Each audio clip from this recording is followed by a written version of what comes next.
Welcome to week 13 of the Gambling Show. I'm here with Yanni. How's it going, man? What's up, dude?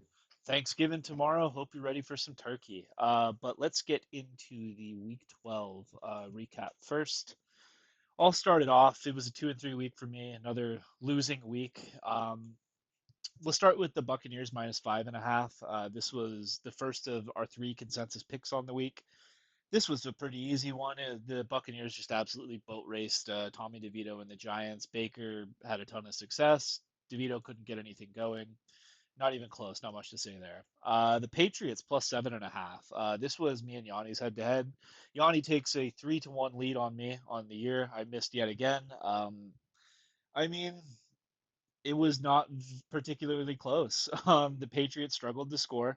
The Dolphins had by far, I think, their biggest win of the year. It was their best offensive performance. They almost look like they're completely back to me. I was skeptical of that. That was a miss. I will handicap them closer to the team they were last year going forward, unless there are other extenuating circumstances. The Chiefs minus 10.5. This was another miss of mine. I got a couple things right about this game. I did not get right that Isaiah Pacheco was going to be back. We did this show a little bit earlier in the week last week before we got the injury reports. It was Kareem Hunt again. I think that probably didn't help the Chiefs' rushing offense, but the real miss here was the Panthers' offense actually playing really well. When we were looking at the numbers last week, I said, well, this Panthers team averages about 30 points a game allowed to their opponents. And I asked Yanni, what do you think like the best case scenario for like the Panthers scoring in this one is against the Chiefs defense? Yanni said 20, right? So I was kind of thinking maybe even less than that, but that was the thought process there. The Chiefs got to 30, but the Panthers and Bryce Young looked great on offense. They almost won that game. Nick Wright said that the Chiefs, it was fake close. I don't know, man. I don't think the Chiefs should be within 3 points of the Carolina Panthers. Good performance from them, though. I lost the bet, but that's fine. I'll take it on the chin. The Cardinals minus 1.5. This was Yanni's only loss of the week. It was another consensus of ours. I'm going to leave that one for him because it ruined his 5-0 week, and I mean it cost me a lot of money too. I actually played Yeah, this. honestly, dude, you took more of a hit on that one than I did, but yeah, bad Yeah, all around. yeah. Then the Eagles minus 2.5. This one kind of played out, I think, exactly like we thought, right? It's not to say the Rams are a bad football team, but they have a bad defense.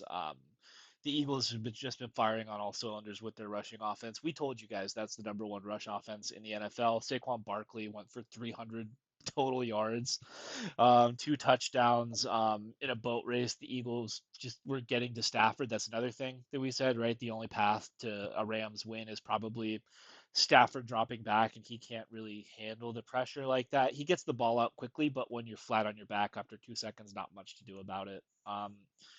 After that week, it dropped me down to $282.83 in the green. I'm going the wrong direction, but still in the green. And the season record is 33-27, so that is exactly 55%.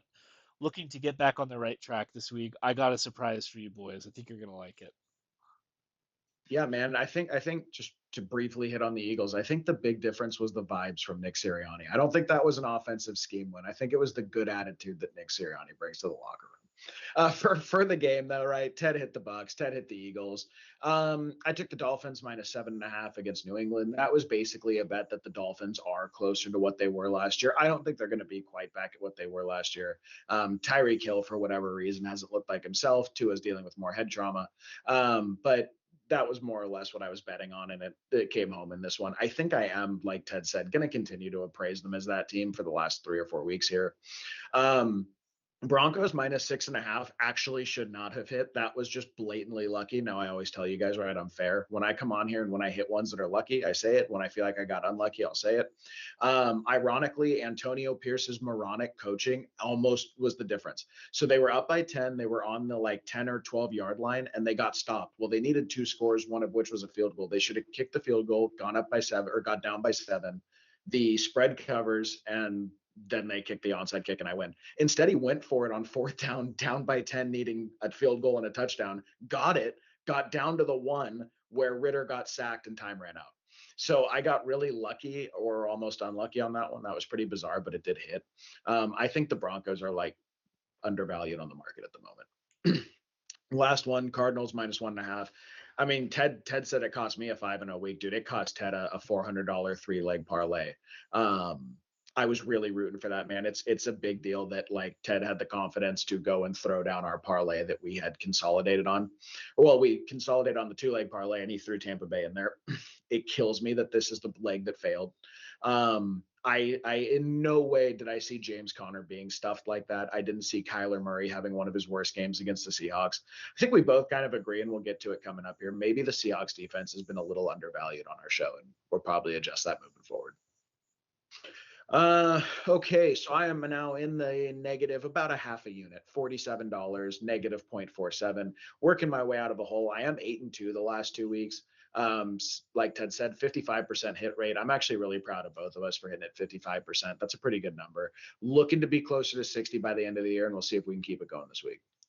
All right, and let's reveal the Week 13 picks. We have another first in the show's history. I did these picks blind. I did them completely blind. Yanni sent me a text of what his picks were. I didn't look at it, and I made it a point to say, well, I don't want Yanni's picks to influence what I'm doing here. Lo and behold, we landed on the same 5 games exactly in a full, I guess, 13 game slate because we took Thursday out of Yeah. it. But and I also had decided to parlay everything before I saw Yanni's picks. So I'm going on a 5-leg consensus parlay here. We are taking the Chargers -1.5, the Texans -4.5, the Seahawks -1.5, the Bengals -2.5, and the Rams -2.5. This is where I feel comfortable. I love betting short favorites where I feel like there is a significant advantage on the team I'm taking, and I feel like that's the case for all 5 legs here. We're going big this week, boys. On the 5-0 week, it is the only way I make money, but if I win, that is $2,420.89 in the green, which I think if it hits, I think I've locked in the green for the entire year. I don't see how I could possibly mess that up. The ticket is only going to cost $100 because I'm just putting it all in this one monster Thanksgiving parlay. Like I said, I'm sitting at 282.83. Even if this parlay busts, I'm still in the green, so it's a little bit of a hedge too. But I wanted to have fun here this week. I thought it would be a good holiday change up. And sitting at 33-27 on the year, looking to climb over 60%. Yeah, so I mean, Ted went over the picks, right? But pretty interesting implications for how this week might shake out if, say, the Seahawks, Bengals, or Rams all hit and the Texans or Chargers were to bust, right? Because that is going to be hilarious for our standings with one another. All of a sudden, things are going to swing. I'm looking at a total parlay return of 646 or 6.46 units. Looking at another return of 387, right? $387. Total potential return of $1,033 for a stake of $300. I have not taken a 3-leg parlay all year this year. I felt good enough about the slate to do it, so that's why I cracked up when I saw Ted having a 5-legger. Like I said, about negative half a unit down, and we're tied in record. I'm up in the head-to-head, but Ted's killing me on the units. And if this thing comes home from Ted, it is over, man. That is a 27-unit lead he's taking on the year.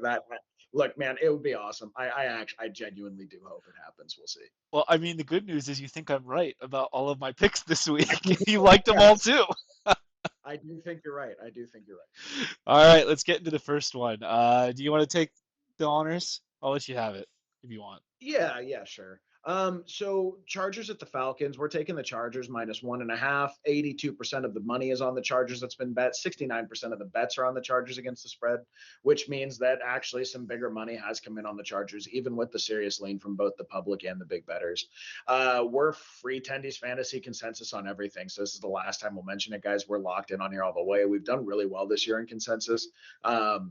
We hit 2 out of 3 of our consensus parlay legs last week. Herbert's healthy and playing at an elite level versus the Falcons' 26th ranked passing defense. I know, again, I use this too much as a proxy, but it is pretty similar. The Falcons are also giving up top 10 in fantasy points allowed to wide receivers. So they're an offense that can be gotten through the air. I'm a little bit worried just peripherally that J.K. Dobbins is out and the Gus Bus is going to get the start, but he's shown he can be competent when he gets in there. And Kamani Vidal's actually had some big plays this year. And honestly, I think with Greg Roman, it's about his scheme and his commitment to the rush. And the fact that they have Herbert and opens up that running game, I'm again slightly worried because J.K. Dobbins has been fantastic this year, man. Coming off of major injuries, he's been great. That's my only slight concern with the Chargers here. But on paper, this should not be a close game. Kirk Cousins is going against the top scoring defense in the NFL, right? Which Kirk do we get in this game?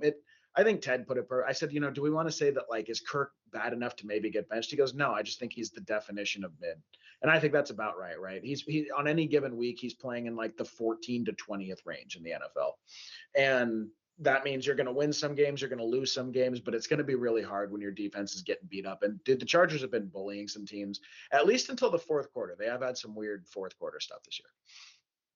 It feels like the Falcons have the better players. It feels like they have the more talented roster. It feels like this was their year. They made moves like going to get Judon that were in line with like a team that thought they were going to contend for a Super Bowl this year. The defense simply has not shown up, which is really odd with their choice of head coach. I'm a little surprised. Kirk also has probably looked more unhealthy than they thought. Their rushing game has been fantastic, but the Chargers boast a top 10 rushing defense. The Chargers defense somehow has been tremendous. Again, in Ted's opinion, it's a little bit softer than the numbers might imply. I think that's not a terrible read. I mean, they did take a little bit of a beating there from the Ravens this week, but I mean, dude, that's still a damn good defense. Is playing damn good football. -1.5 is a great number. The only way we don't cover in the Chargers win is by exactly 1 point. So if they go for 2 at the end of the game, we're going to have to live with it. That's an act of God at that point. Same thing as both of us losing the Skins versus Bears cover on the Hail Mary. That is just the way life goes. Sometimes when you're betting like that, we'll live with it if we lose the point here. Yeah, I'm surprised I didn't put this on the slides, but I think that the Chargers and the Falcons defenses are like reflections of each other almost, right? It feels like this Chargers team, they are the top scoring defense in the NFL, and it feels like they're undermanned at spots. Like they have Joey Bosa and Khalil Mack, right? So they have some big names, but a lot of their key contributors this year have kind of been the no-name guys, right? I think coming into the year, people weren't chalking this Chargers team up as being like a great defense, right? So I think it's a testament to the coaching versus the Falcons that I think they have a star-studded defense. They have guys like Jesse Bates, AJ Terrell, Matt Judon, right? They have names all over their defense, but they have not been able to get to the quarterback, and they've just been underperforming, right? And I think that's kind of a story of these teams too, like in a macro sense. This Chargers team, at least early in the year, the way they were winning football games was taking advantage of the other team's mistakes and not beating themselves. And now, over the past couple weeks, I think we've seen the offensive upside with Herbert getting healthy versus this Falcons team that just has been losing games. I feel like they should be winning. They'll come out and look really, really bad in spots. I feel like we're getting the much better coach team and the more reliable team here at a super short favorite. I think this is a great pick. I love it. I'm surprised you didn't put it in a parlay too. I was surprised, but yeah, really like this pick. We're riding. All right, next we got the Texans going into Jacksonville to play the Jaguars. The Texans -4.5 is the pick here from both of us. The over/under on the game is 43.5 points. We have 85% of the money on the Texans against the spread, and 82% of bets are on the Texans against the spread. So nothing really notable with the whale action. It's just pretty much a heavy consensus across the board on the Texans here. Um, we once again are picking against a home divisional dog. We are not a slave to the trends. We'll happily throw it out when we feel like we have value on a side, and we think we have value on a side here.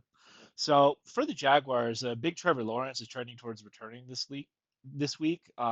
His shoulder is still messed up though. There's a picture on Twitter.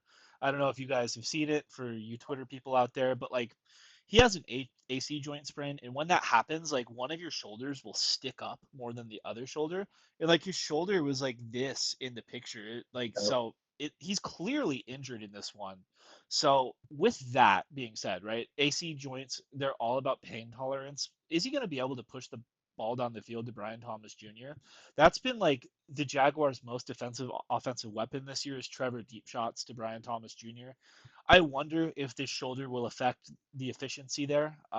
If he can't like complete those bombs, like I don't know. I don't think it's going to be the same type of Trevor we've seen all year, and we haven't seen great Trevor all year to begin with, right? The Texans are coming off an embarrassing divisional loss to the Titans last week. I can't believe that happened, actually. Credit to Bill Levis and the Titans. They came out, they scored 30 points on this Texans defense. That is pretty good, right? They picked off CJ Stroud twice. It was shocking. It was a shocking loss to the Texans. I don't think they should have lost that game. We're chalking that up to one bad game, though. I don't think that there's anything. I wouldn't like jump off the ship of the Texans, right? I think that they're still a very good team. And we're going to call this a good buy low spot, right? Like usually with this Texans team, people love CJ Stroud. They love the story of the Texans. And a lot of times they're one of the most bet on sides in football. And because that happens and they're such a public team, a lot of times there isn't value on the number here. But because they just lost to the Titans, we think that 4.5 is like still too short of a number. So we're willing to buy it at this point. So the Texans are fifth in defensive yards allowed, fifth against the pass, 10th against the rush, and have been absolutely mauling opposing quarterbacks. We've seen Caleb Williams just get destroyed. We've seen Cooper Rush just get absolutely mollywopped in the pocket here. When you're Trevor Lawrence, right, and you're playing with a bad shoulder where you're having a serious pain tolerance issue, if he gets crunched by Will Anderson or one of these Texas defensive linemen hits him really hard on like his blind side, like I think it's very possible Trevor leaves this game and then Mac Jones is in. And I think Mac Jones has shown this year he's not a starting NFL caliber quarterback at this point, and I wouldn't even call him a good backup. So we think there's a very good chance Trevor just gets knocked out of this game by this rough and ready to hit you Texans defense. The Jaguars are the new worst defense in the league in yards allowed. Last week it was the Panthers, but now it's not. Now it is the Jaguars. They've taken the throne. The Texans put up 27 points last week again in their anomaly loss to the Titans, and we think that the Titans defense, like the Titans, don't do a lot of things well. They still play good defense though, right? So this is going to be a much softer matchup for this Texans team. We think that CJ, Nico, and Mixon are probably going to hang 40 or 50 on these guys. That would be my guess, right? Like I get that the offense has looked bad at points for the Texans. I get they played a couple weird games, but this Jaguars team is really bad, man. It feels like almost a desperation move from Doug Peterson to get Trevor back in there. I think the last time they played, that was the boat racing by the Lions, right? That was the last time they played football. I wouldn't be shocked if like Doug's trying to get Trevor back in there to save his job for another week, but I don't see him stopping that core of players. Then we'll finish on this, right? The Jaguars right now are currently first in draft positioning for next year at 2-9. There's like a logjam of 2-9 football teams, but based on like the records or whatever, I don't know how the tiebreaker is exactly determined. But right now the Jaguars are picking first next year, so I would say that they're almost incentivized to lose the game, right? Like I get that Doug Peterson's trying to rush Trevor back, but I'm sure the organization would prefer if they lost this game, so they can hold that pick, they can hold that pick and trade it because they're not going to draft quarterback. They'll definitely trade out of that pick for multiple first round picks, I think, in the future. So definitely a huge advantage to the Jaguars if they lose this game. And the Texans are fighting to close out the AFC North. They're right there. I think the Colts are sitting at like 5-7. The Texans are at 7-5. Just they have two games over the Colts as well. Like one or two more games here, the Texans are going to close it out. They have the opportunity to do so here. These teams have entirely different trajectories and outlooks. We think they smoke the Jaguars here. I don't see this being really competitive. I think it's a very confident bet. That's why I felt good parlaying this one too. I think the line should be closer to like 7.5 or 8 personally. What do you think, Yanni? Did I miss anything? You did a great job, dude. Just a quick add on that's really funny, right? If you guys remember, the reason that the Texans have CJ Stroud is because Davis Mills converted a 4th and 18 with 1 minute left in the game, driving in a pointless touchdown to win a pointless game, which the front office told the head coach to lose, that got the whole coaching staff fired. That then pushed them from the 1 to the 2 pick and allowed them to get CJ Stroud. So maybe the Texans are involved in another weird thing that swings the first pick this year. Who knows? I hope not, though. But dude, great job. No, Texans got it. Texans are going to nail them. Okay, Seahawks at Jets. Seahawks minus 1.5. It kills me to be betting on the Seahawks, right? But we have to be rational here. 67% of every dollar bet has gone toward the Seahawks. 70% of the total bets have gone toward the Seahawks. So actually a very miniature lean where the big money's going.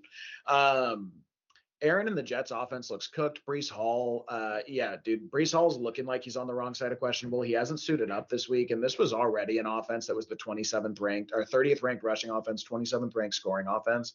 They are losing who might be their best player. I mean, you could have a conversation about Garrett Wilson or Brees Hall, but certainly the guy who's driven their team for the last 2 or 3 years, and he's out, right? And the Seahawks defense quietly, even though they had a rough start to the year, they were injured. They added a couple guys at the trade deadline.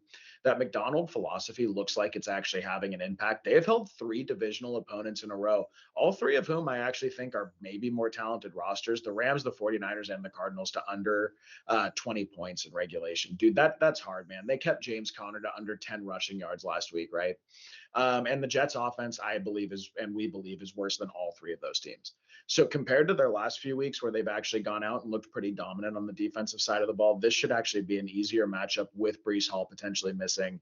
The ghost of Aaron Rodgers plays quarterback for the Jets, right? The ghost of Devontae Adams plays wide receiver for the Jets. I don't. Jets are bad vibes, man. They're bad vibes. I think Aaron should retire. I think he knows he should retire the way he's talking. It's just bad all around, right? And then look, does not having a real head coach affect the Jets, dude? Salah might have actually been someone that was holding him together with what a mess they are this year. I understand moving on from him, right? If you're going to clear the front office out, you probably have to clear the coaching staff out, but it certainly did not help them in the short term. Um, you know, I don't know. I just Mike McDonald seems to be a pretty competent guy, man. From what he's shown with the Ravens last year, from what he's shown so far with the Hawks this year, we think we're getting a coaching mismatch. And I don't think the game would only be 1.5. I think like the Jets are getting some name brand value and some home value and maybe even like some Aaron Rodgers name brand value. I don't think 1.5 is the right number for this game. I would have said it differently. Um, Look, same deal as the last time I said this, right? 1 point win, we're just going to eat it if we lose on that. I'm not going to take the money line to get the slightly lower payout. I'm fine. I'm going to chase the higher payout with the 1.5. Um, Personally, for me, I don't see any way this game does not come up. I feel very, again, that's why I put it in a parlay. I don't like doing 3 leg parlays. It kind of stresses me out. 10 put it in a 5 leg parlay, right?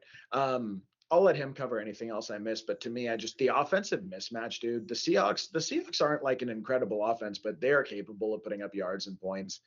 I don't think this version of Aaron Rodgers is capable of getting in a shootout anymore. I think Brees Hall missing does really matter. I love Braylon Allen, but he's no Brees Hall. Yeah, I mean, this is like a numbers play for me more so than anything else, right? The main reason I'm picking this game is that Seahawks defensive 3 game stretch, right? Like keeping James Conner to under 10 yards rushing is like really, really, really impressive to me. I I know that Aaron Rodgers at this point in his career does not have it anymore. Like I would be the last person to like kind of bail on Aaron, but I can't unsee what I've seen from him. He's not mobile anymore. He's not able to escape, right? The Seahawks team, I think they got like 4 or 5 sacks on Kyler last week. Like if they're able to get through the Jets offensive line that is not good, I don't know how the Jets are going to move the ball, right? I'm not in love with the Seahawks offense, especially with Geno Smith steering the ship. But this Jets defense is not the same as it was anymore. Sauce Gardner is not the scary matchup that he used to be, at least this year. I don't know if he'll turn it around like as a player, but it's just not that spooky this year. I think that the Seahawks should be able to score enough points here to comfortably beat the Jets. I think I'm shocked that 1.5 is the number. I think that the betting community might be trying to sell what the Seahawks team is because I think they've shown their flaws, right? The Seahawks offense has not looked good in that 3 game stretch that their defense has played well in, but I'm that willing to sell the Jets here, and 1.5 is like a good number, right? Only Seahawks 1 point win doesn't cover. I don't think that number is relevant, right? If this was Seahawks minus 3.5, it's probably a stay away from me, but I like the number enough to play it. And I think I was confident enough to put in a parlay, right? So I really don't hate it. All right, next we got the Steelers and Bengals, and I tricked Yanni into taking the first game so I could talk about this one. We're going to be on the Bengals minus 2.5 here. The over/under on this game is 47.5 points. Only 30% of the money is on the Bengals against the spread, and 25% of bets are on the Bengals against the spread.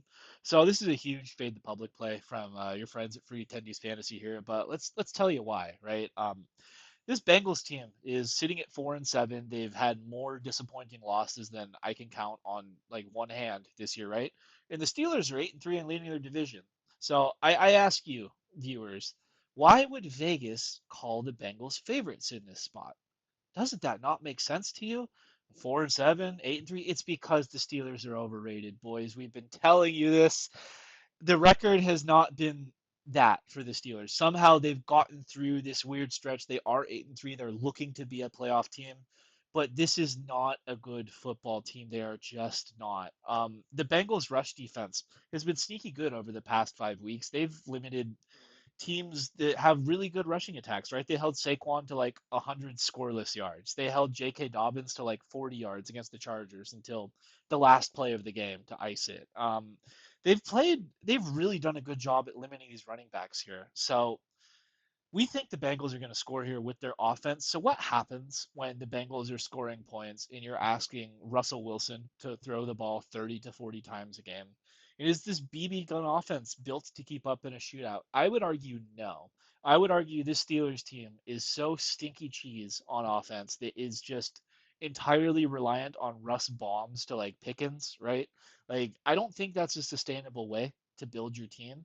And the more that you throw, the more you're forced to throw and keep forcing the issue in the air, the more you're going to see this like unreliable form of scoring come out. So I don't think if you can limit the running back that is not very good, that is Najee Harris, right? And you can kind of limit what the Steelers are doing on the ground, force them into dropping back 3 times in a row. I don't think that's how the Steelers team is built to win. They need to win these like gross type of games, right? So let's just like look at the skill positions. On one side, on the 4-7 football team, we have Joe Burrow, potentially MVP level quarterback this year. Jamar Chase, potentially the best wide receiver in all of football. We have T. Higgins, potentially the best number two in all of football at this point, with Jalen Waddle and Devontae Smith having down years, and the emergent Chase Brown, who's turned into a 30 touch a week bell cow stud of a running back, versus 50-year-old Russell Wilson. You got Najee Harris, the guy who like runs like he jumped in the pool with jeans on. George Pickens, a little bit talented, but a bit of a diva. And then Van Jefferson, career wide receiver five for the most part. And I think he might have 100 yards total receiving on the year. It's not even close from a talent perspective. And 6 field goals and no touchdowns is not going to get it done this week against the Bengals. I get that somehow the Steelers beat the Ravens without scoring a touchdown. That's not going to happen against this offense, right? So we ask you, can the Steelers team keep this Bengals offense to under 20 points and make 2 to 3 impact turnovers on the game? A low scoring dogfight is the only way this Steelers team is built to win football games. They are not built to run up the score with you. And I think it's easier to do that with, believe it or not, I think it's easier to do that with the Ravens, right? If you try and stop the run. I get Lamar is the front runner for MVP this year, but he's not a traditional drop back and throw on you quarterback, right? That's what Joe Burrow is. I think I don't I mean, it's possible. It is possible that the Steelers like have 2 pick sixes or something, have a crazy game, somehow keep the Bengals under what they should be, right? And win one of those gross ones. But I'm not gonna bet on Tomlin Black Magic. I'm not going to bet on the well rah rah spot. I'm gonna bet on the product that's on the field, right? And the Bengals roster is just so much better. -2.5 is still a great number. We only need a field goal to win in this spot. And this feels like a trap game that Vegas is laying out for bettors. Right now, we have 75% of bets and 70% of money that's being bet on the Steelers here, right? We got a lot of people that are believing in this 8-3 Steelers ball club. But the juice, like on the line, right, is -122 if you bet the Bengals at -2.5. Usually, what happens is when you get numbers that are moving like this, right? The public is heavily betting on the Steelers here. Usually what books will do is they'll improve your odds to kind of like balance their books a little bit. So like if there's a lot of bets on the Steelers, typically you'd get better Bengals odds. It's moving the other way. When that happens, what that means to me is I think that the books really like their position in this game. They really like the heavy money and public bet coming from the Steelers, and that leads me to believe that Vegas thinks the Bengals are the side to pick here with this nice number. Sometimes you're not what your record says you are, right? And we think that's the case for both of these teams. we think the Bengals have like had this weird melting down in multiple spots this year, and they're far better than what their record is. And we think the Steelers team should be thanking their lucky stars. They're at 8-3. They're not. They're not that good of a football team. Tomlin Black Magic is not real. I will not handicap for that. I will not bet for that. If Tomlin Black Magic is baked into a number, I will always bet against it because you cannot bet that type of thing, at least in my opinion. What do you think, Yanni? Was I fair? Yeah, you were fair enough, right? I think so. I think the big public lean is probably because it's a divisional road underdog, and the Mike Tomlin road divisional underdog trend, right, is a really popular one. I mean, you'll hear it everywhere from Colin Coward show to very niche betting shows, right? So I think people are doing a little bit of a trend bet here, and I do understand. I don't think in any way, shape, or form, A, that the Steelers are going to be able to limit the Bengals offensively. If that happens, the Steelers will then have to score. If the Steelers' red zone offensive woes continue, can you really keep up with the Bengals kicking field goals? I don't think so. I saw some Jamar Chase is popping up on people's bust list this week for fantasy, right? And I was kind of thinking about it. They were like, well, Joey Porter Jr. and Minka Fitzpatrick are going to take him out. T. Higgins, when he's been on the field with him, has actually led the team in first read target share. So what they're actually doing is they're looking to T first and foremost, right? And then Jamar Chase is working in behind him. So they're actually really good. If they want to roll coverage towards Chase, which I don't think they can afford to do with T. Higgins on the field, T. Higgins is going to go nuts. Chase Brown out of the backfield's given them this element, right, of like the underneath passing attack from their running back. I don't see any way that they limit the Bengals to kicking field goals, which means the Steelers are going to need to score touchdowns here. And the Bengals have all year played up or down to their competition. And this is a game against the first place team in their division. This is not the Ravens, right? I feel like the Bengals have also gotten a lot of teams' absolute best punch this year. I just think that's like shitty circumstance, right? 3 of their losses have been the Ravens, Chiefs. Like that's really tough, man. I believe the Philly too, correct? Yeah, Yep. yeah, and Philly went off when they played. So like they've lost to some extremely good teams where they played extremely good football, and Joe Burrow's looked to me like the third or fourth best quarterback in the NFL this year.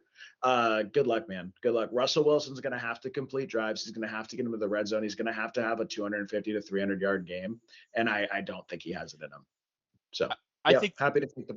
I think that was a good point you brought up, right? Like the Jamar Chase versus Joey Porter Jr. matchup. We're gonna see what happens when a real elite player at their position plays a fake elite player at their position, right?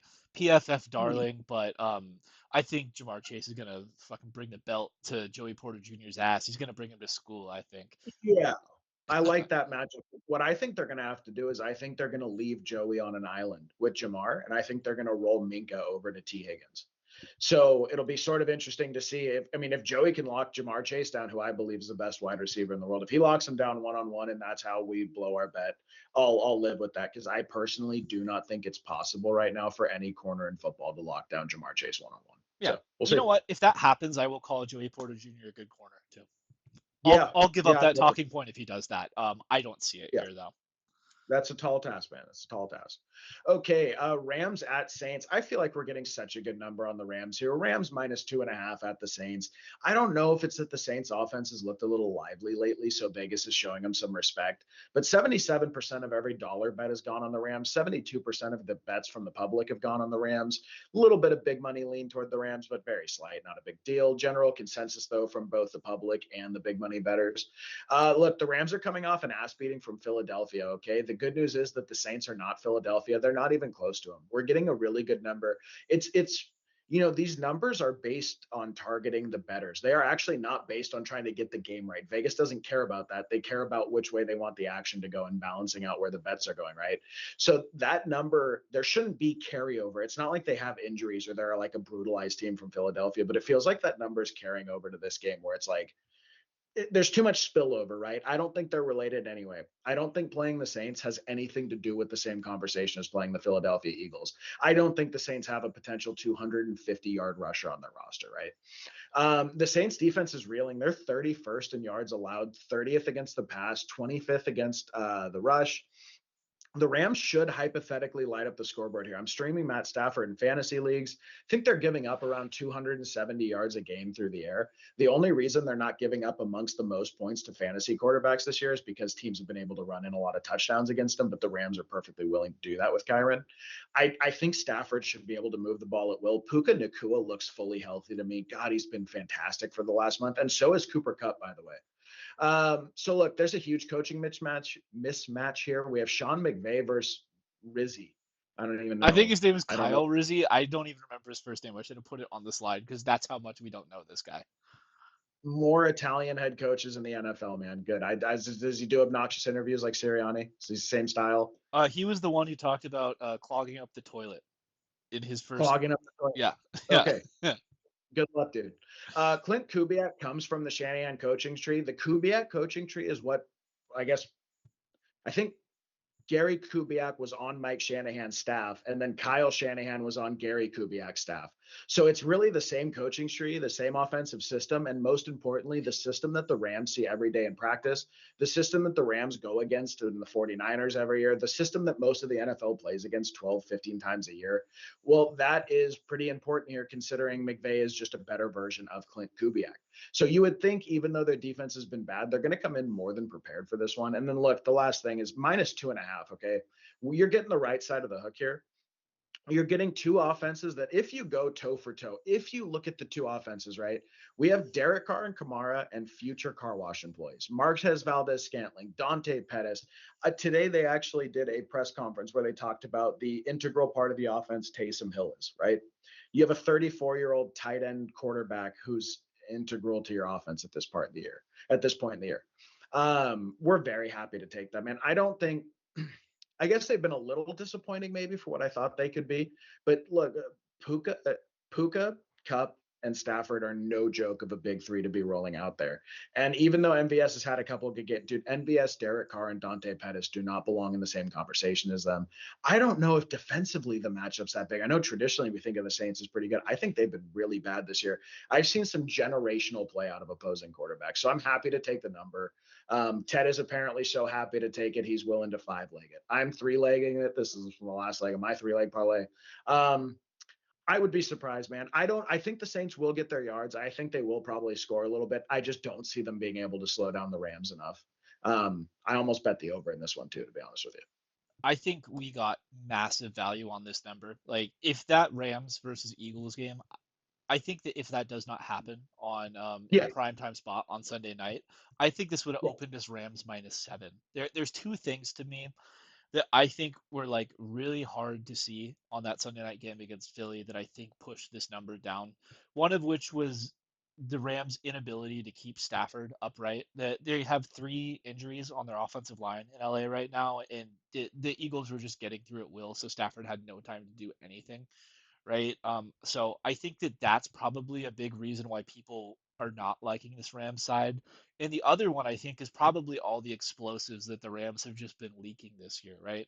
We've seen Jawan Jennings, we've seen Jackson Smith-Njigba, we've seen Saquon Barkley, all have like the best games of their career against this Rams team. Like their defense, I get that there's nice players, right? Like Colin Cowherd seems to really like Jared Verse. He thinks he should have been drafted fourth overall in a redraft if they drafted again. But I don't know, right? Like, are we really gonna project Derek Carr to like throw a bunch of bombs to MVS like he has the past 2 weeks? I get, I get that it's happened the past 2 weeks, right? I get Taysom Hill like set the record for tight ends scoring the last time the Saints played football, but how sustainable is that? You know what I mean? I think that if the Rams could just do those two things, right? All they got to do is keep Stafford upright for just long enough. Stafford has a quick release. He is not holding onto the ball like Caleb Williams forever. He's getting rid of it quickly, right? All you got to do is give him enough time. Just lose slowly, is what they say on the offensive line, and then just keep the Saints from like getting these cheap like long touchdowns, right? And I think this should be an easy cover, 2.5, great number. I wouldn't have played this at 7, right? But at 2.5, that's just too good of a number to pass up. And that's going to do it for us. Quick one because we all we just agreed on every single game. Um, if you made it through the video, please like, subscribe, hit the bell. It helps the channel out. Let us know in the comments what you're doing for Thanksgiving. It's always interesting to hear what other people are doing for Thanksgiving. And we will catch you on Monday for the mystery episode. Thank you.